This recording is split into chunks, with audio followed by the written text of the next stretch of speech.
လူများစုကငယ်စဉ်ကတည်းကချမ်းသာကြွယ်ဝမှုနဲ့အတူမွေးဖွားလာတာဟုတ်ချင်မှဟုတ်မှာပါ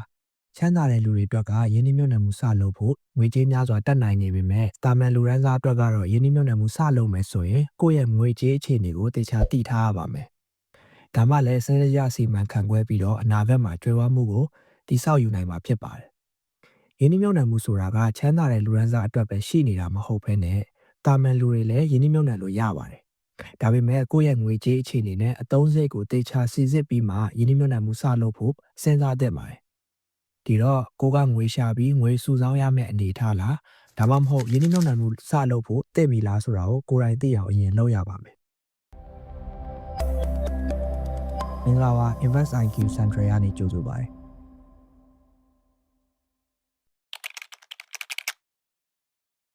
ကိုကလကစားဝန်ထမ်းတယောက်ဆိုရင်ကိုယ့်ရဲ့တစ်လလုံးအသုံးစရိတ်ကိုပထမဦးဆုံးစီစဉ်သင့်ပါတယ်။လကရပြီးတဲ့အခါမှာတစ်လစာအသုံးစရိတ်တွေကိုတွက်ချက်ပြီးကိုယ့်စီမှာငွေဘယ်လောက်ကျန်နေလဲအရင်ဆုံးတွက်ချက်သင့်ပါတယ်။ကိုယ့်အနေနဲ့ရုန်းကန်နေရပြီးတော့လစာနဲ့အသုံးစရိတ်တွေကမကာမိဘူးဆိုရင်တေချာပေါက်ရင်းနှီးမြှုပ်နှံမှုကိုမလုပ်သင့်ပါဘူး။ကိုယ့်ရဲ့တကူရေးစာအသုံးစရိတ်တွေကိုရှော့ချနိုင်မလားဒါမှမဟုတ်ငွေပိုရှာနိုင်အောင်လုပ်မလားစသဖြင့်ကိုယ်တိုင်စဉ်းစားရမှာပါ။ဒါကြောင့်ကိုယ့်ရဲ့ဝင်ငွေနဲ့ထွက်ငွေကိုအရင်ဆုံးတွက်ချက်ပြီးတော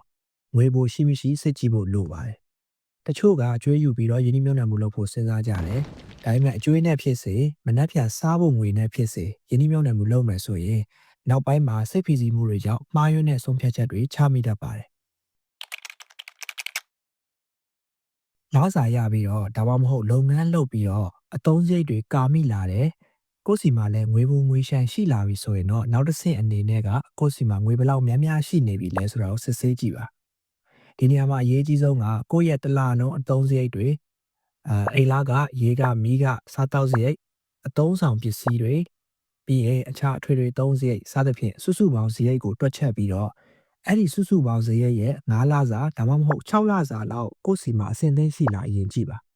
ဒီငွေကကိုယ်အရေးတကြီးလိုအပ်လာရင်ချက်ချင်းသုံးရမယ့် emergency fund အနေနဲ့ရှိရမှာဖြစ်ပါတယ် emergency fund ကအနည်းဆုံး3လစာလောက်တော့ရှိရမှာပါ9လစာ6လစာလောက်ရှိထားရင်တော့ပိုကောင်းပါတယ်ဒီ emergency fund မရှိသေးဘူးဆိုရင်တော့ယင်းနှိမ့်မြှုပ်နှံမှုမလုပ်သင့်သေးပဲနဲ့ငွေပဲအရင်စုသင့်ပါတယ်ကိုကဝန်ထမ်းတယောက်ဖြစ်တယ်လို့ emergency fund လဲစုမိထားပြီးဒါမှမဟုတ်ငွေကြေးတက်နိုင်တဲ့လူငွေပုံငွေရှန်တွေကိုမှရှိလာပြီဆိုရင်တော့ယင်းနှိမ့်မြှုပ်နှံမှုလုပ်ဖို့စဉ်းစားသင့်ပါပြီငွေတွေကိုကိုယ့်အတွက်အလုပ်လုပ်ခိုင်းမှုအချိန်တန်ပြီလို့ဆိုရမှာပါဒီအခါစဉ်းစားရမှာကယင်းနှိမ့်မြှုပ်နှံလိုက်တဲ့ငွေကိုကိုယ့်အနေနဲ့ဘယ်အချိန်မှပြန်ပြီးတော့လိုအပ်လာနိုင်မလဲဆိုတာပါ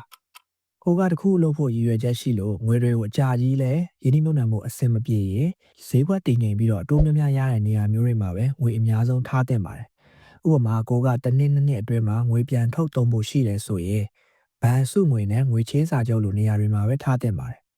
stock share လိုမျိုးဈေးကွက်အတက်ကျများပြီးမတည်ငြိမ်တဲ့နေရာမျိုးတွေမှာငွေအများကြီးရင်းနှီးမြှုပ်နှံမှုမသင့်ပါဘူးဒီလိုမှမဟုတ်ပဲကိုကငွေတွေကို9နှစ်နဲ့အထက်အကြာကြီးထားခြင်းတယ်ဆိုရင်တော့ stock share လိုနေရာမှာရင်းနှီးမြှုပ်နှံနိုင်ပါတယ်အဲ့တော့ stock share ဈေးကွက်မှာရင်းနှီးမြှုပ်နှံမှုစဉ်းစားရင်အရင်ဆုံးကိုအသက်ဘယ်လောက်ရှိပြီလဲကြည့်သင့်ပါတယ်ကိုကအသက်အရွယ်ကြီးရင်နေပြီဆိုရင်တော့ stock share ဈေးကွက်မှာ high risk stock တွေကိုများများမဝယ်သင့်တော့ပါဘူး risk ကိုနည်းတဲ့နေရာတွေဖြစ်တဲ့ index ETF မျိုးတွေ large cap stock တွေဒါမှမဟုတ်ငွေချင်းစာချုပ်တွေမှာပဲရင်းနှီးမြှုပ်နှံသင့်ပါတယ်အသက်ကြီးလာလေကိုယူနိုင်တဲ့ risk ကနည်းလာလို့ဖြစ်ပါတယ်ဥပမာကိုကအသက်60မှာပင်စင်ယူဖို့စဉ်းစားထားရင်အသက်40ဒါမှမဟုတ်အသက်45ကျော်တာနဲ့ risk အများကြီးမယူသင့်တော့ပါဘူးကိုကအသက်ငယ်တဲ့လူဥပမာအသက်20ကျော်30ဆိုရင်တော့ risk ယူသင့်ပါတယ်ကိုယူမဲ့ risk အနေထားပေါ်မူတည်ပြီး mid cap small cap stock တွေမှာရင်းနှီးမြှုပ်နှံနိုင်ပါတယ်ဒါပေမဲ့ငွေတွေကို risk အများများတဲ့နေရာတွေမှာအကုန်လုံးထည့်လိုက်တာမျိုးတော့ဘယ်တော့မှမလုပ်သင့်ပါဘူးအရင်ဗီဒီယိုတွေမှာပြောခဲ့တဲ့အတိုင်းပဲတေချာခွဲခြမ်းစိတ်ဖြာပြီးတော့စနစ်တကျနဲ့ပဲယင်းနှိမ့်မြှုပ်နှံသင့်ပါတယ်ယင်းနှိမ့်မြှုပ်နှံတဲ့အခါမှာလည်းကိုကငွေကြေးတက်နိုင် lump sum investing နည်းနဲ့ယင်းနှိမ့်မြှုပ်နှံနိုင်တယ်လို့ငွေအများကြီးမရှိရင် DCA နည်းနဲ့ဖြည်းဖြည်းချင်းယင်းနှိမ့်မြှုပ်နှံသွားလို့ရပါတယ်အခုဖော်ပြခဲ့တဲ့အဆင့်တွေတိုင်းကိုကစနစ်တကျနဲ့တေချာစီမံခန့်ခွဲပြီးတော့ယင်းနှိမ့်မြှုပ်နှံမယ်ဆိုရင်ဆုံးရှုံးနိုင်ခြင်းမရှိသလောက်နည်းမှာဖြစ်ပါတယ်ကို့အနေနဲ့ emergency fund လည်းမရှိ stock share မှာယင်းနှိမ့်မြှုပ်နှံပြီးတော့တကယ်တမ်းဈေးကွက်ကျတဲ့အချိန်မှာငွေလိုလာခဲ့ရင်တော့ဆုံးရှုံးမှုကြီးကြီးမားမားနဲ့ရင်ဆိုင်ရမှာပါလူချမ်းသာတွေကငွေကိုစုပြီးတော့ချမ်းသာလာတာမဟုတ်ပါဘူးယင်းနှိမ့်မြှုပ်နှံရင်းနဲ့ငွေတွေပွားလာပြီးတော့ချမ်းသာလာကြတာဖြစ်ပါတယ် လူတယောက်ကငွေကိုရှာနိုင်ပေမဲ့သုံးစွဲတဲ့နေရာမှာစနစ်တကျမဟုတ်ရင်လည်းချမ်းသာမှာမဟုတ်ပါဘူးငွေရှာတယ်ငွေစုတယ်စုံယုံနဲ့လည်းချမ်းသာဖို့ကမလွယ်ပါဘူးငွေကြေးဖောင်းပွားမှုကြောင့်ငွေကိုဒီအတိုင်းစုထားရင်တန်ဖိုးကျလာပါတယ်လူချမ်းသာတွေအများစုက assets တွေပိုင်ဆိုင်ထားလို့သာချမ်းသာကြတာဖြစ်ပါတယ်ဒါကြောင့်ချမ်းသာခြင်းတော့ငွေရှာပြီးတော့